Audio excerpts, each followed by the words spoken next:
In this tutorial, you will learn how to properly prepare slides for examination under a microscope. There are three choices when preparing slides for use with a microscope. First is the wet mount slide. This type of slide consists of a drop of liquid culture placed onto a glass slide, which is then covered with a cover slip and examined. Next is the hanging drop slide. In this type of preparation, a depression slide is used. First, a drop of liquid culture is placed on the cover slip, which is adhered to the depression slide using Vaseline. Then the slide is flipped so that the drop containing cells hangs from the cover slip. The last kind of slide preparation is the dry mount stained slide, which we will be demonstrating today. This slide preparation involves dropping a liquid culture onto a slide, allowing the liquid to air dry, using a Bunsen burner to heat fix the cells within, and finally using a colored liquid to stain the cells. Let's begin our slide preparation using the stained dry mount technique. The first step in this technique is to use the proper slides. For dry mount, we usually use slides with two etched circles, since we will be staining only one of our samples and leaving the other as a control. Next, we need to prepare our slides to remove dust and oils. First, clean the slide thoroughly with soap and water, and then rinse it off. Then, using a bottle of 95% ethanol, rinse the slide again.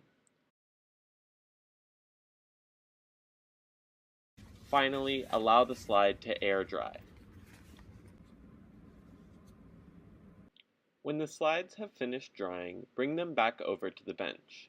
Now we are going to apply our liquid sample to the glass slide.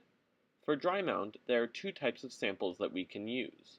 The first option is to suspend cells from a colony into a liquid, which can be either a broth or a medium. You can use a sterile loop or toothpick to transfer cells from a colony into your sterile liquid.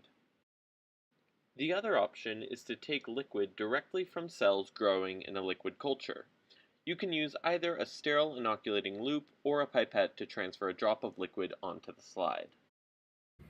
Once you have transferred a drop of your liquid sample, about 10 to 20 microliters, onto the first etched circle on the slide, spread the drop around to make a thin film of cells about the size of a dime. Do this again a second time to make your control sample. Next, allow your slide to air dry for a few minutes or until the liquid has evaporated fully. Now we are going to heat fix the cells to the slide to prevent them from washing off during staining.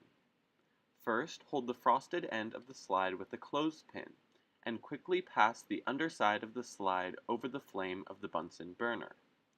Each time you do this, touch the slide to the back of your hand after it passes over the flame. Continue passing it over the flame until it becomes uncomfortable to touch it to the back of your hand. At this point, the slide is done and has been properly heat fixed.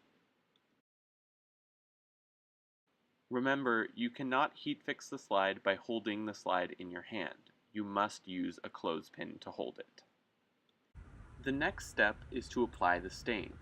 For this simple stain, we are going to be using crystal violet staining solution, but you could use any single dye. First, remove the clothespin and place the heat-fixed slide on a staining tray. Next, using a pipette, cover the first circle of cells with crystal violet staining solution and wait 1 to 2 minutes. Don't forget that the second sample is your control. Do not stain this portion of the slide. After 1 to 2 minutes have passed, gently rinse the slide with water to remove excess stain. Be extremely gentle so as not to wash off all of your cells. Next, allow the slide to air dry. You can also blot the excess water off with a Kim wipe. Your slide is now ready to be viewed under the microscope. Now you have successfully prepared a sample for viewing with a microscope using the dry mount stained slide technique.